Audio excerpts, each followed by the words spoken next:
Windham had one final score to settle with the Charlestown Wildcats, their eternal nemesis. One last time, the offense and defense both had to rise to the occasion. But there was one complication, one piece missing from this machine that Gordon MacDonald had built. Center Jack Footcraft, who had started every game that season, was not going to be there.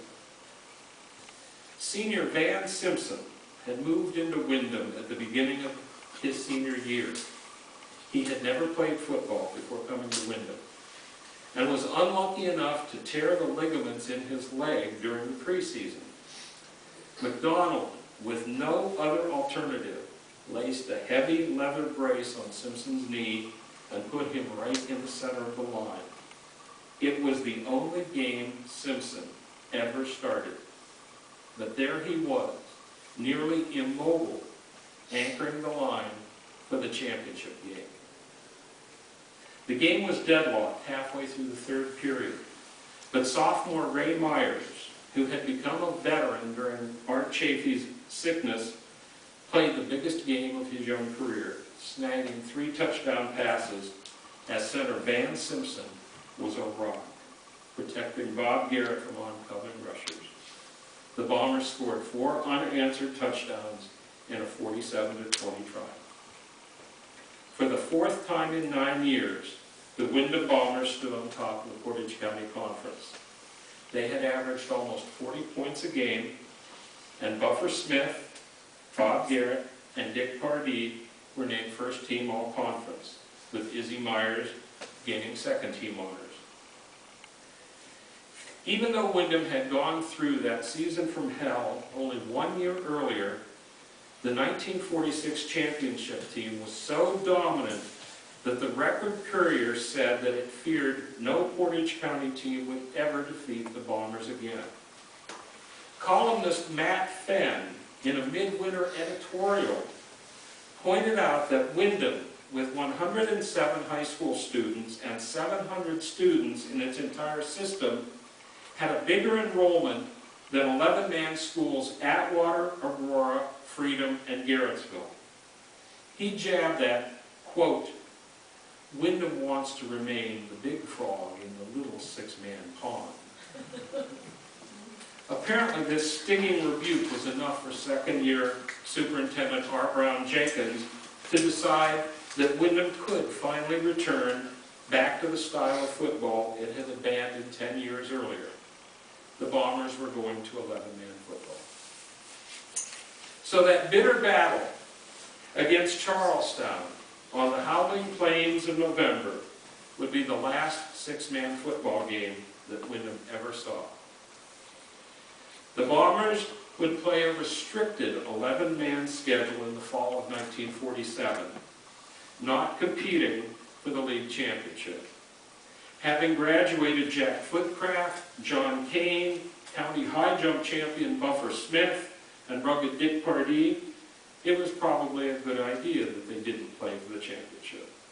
And Art Chafee was gone too, ultimately to become a Methodist missionary and school superintendent of the American School in Puebla, Mexico, until his retirement as Dr. Arthur Chafee 2 years ago. Izzy Myers was returning in 1947. So was Bob Garrett, who, with Myers as his catcher, had struck out 18 consecutive batters in an American Legion baseball game that summer. In their opening game against Freedom, Garrett and Myers, along with running backs Stan Gill and George Apthorpe, made everything look easy with a 24-6 win. The second game against Garrettsville was even easier, with 3 interceptions and the Garrett to Myers passing combination producing an easy 40-6 win. But what no one knew was that Freedom was to drop the 11-man game in mid-season and revert to 6-man because they only had 10 players on the team. And Garrettsville didn't win a single game that season. In other words, Windham got the patsies at the beginning of the season before the real team showed up. Their last 3 games were against the eventual league tri-champions the Atwater Spartans, the Ravenna Township Bulldogs, and the Suffield Big Red. Windham did not win another game that year. They would win only one game the next season. And then a new coach named Leo Cott arrived. But that's a story for another night. The Maple Grove Housing Project, although it was built as demountable, temporary buildings meant to be moved and reused after the war, passed into private hands after World War II. As late as the 1950 speedometer yearbook, it was still being treated as a separate entity from Windham itself. It still remains at the heart of Windham Village, an ever-evolving part of our history as we approach our bicentennial year.